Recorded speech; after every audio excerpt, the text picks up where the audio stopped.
बैल और गधा। एक समय की बात है।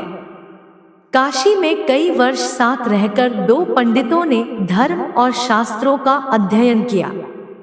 शिक्षा पूरी होने के बाद दोनों विद्वान अपने अपने गांव की ओर चल पड़े।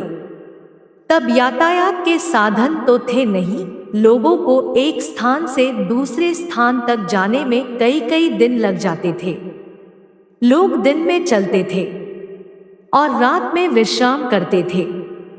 ये दोनों पंडित भी ऐसा ही कर रहे थे। एक बार दोनों नगर के सबसे धनी व्यक्ति के यहाँ ठहरे।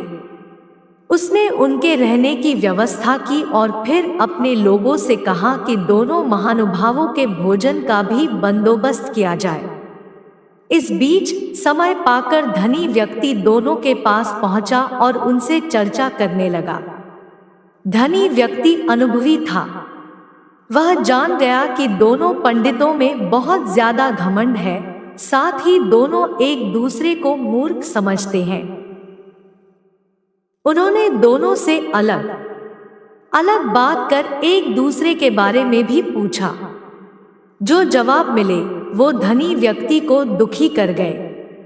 उसने मन में विचार किया कि ये दोनों काशी जैसी जगह पर वर्षों अध्ययन करके आए हैं, लेकिन एक दूसरे का सम्मान करना नहीं सीखा। बहरहाल भोजन का समय हो गया था। धनी व्यक्ति ने दोनों को बड़े आदरपूर्वक भोजन कक्ष में बुलाया। एक की थाली में चारा और दूसरे की थाली आग बबूला हो गए। गुस्से में आकर कहने लगे कि क्या हम जानवर हैं जो यह चारा और भूखा खाएंगे? धनी होकर तुम हमारा अपमान कर रहे हो, यह लक्ष्मी द्वारा सरस्वती का अपमान है। इस पर उन्होंने बड़ी ही शांति से जवाब दिया। एक को थाली में चारा और दूसरे को भूसा परोसा गया है, इसमें मेरा कोई कसूर नहीं है। जब मैंने आप में से एक से दूसरे के बारे में पूछा था तो उसने कहा था कि वह तो बैल है। वहीं दूसरे से पहले के बारे में पूछा था तो उसने कहा था कि वह गधा है। आप दोनों ने ही एक दूसरे को बैल और गधा बताया, तो मैंने उसी हिसाब से चारा और भूखा थाली में परोस दिया। इतना सुनते ही दोनों ज्ञानियों की आंखें खुल चुकी थी। उन्हें अपनी गलती का एहसास हो गया था।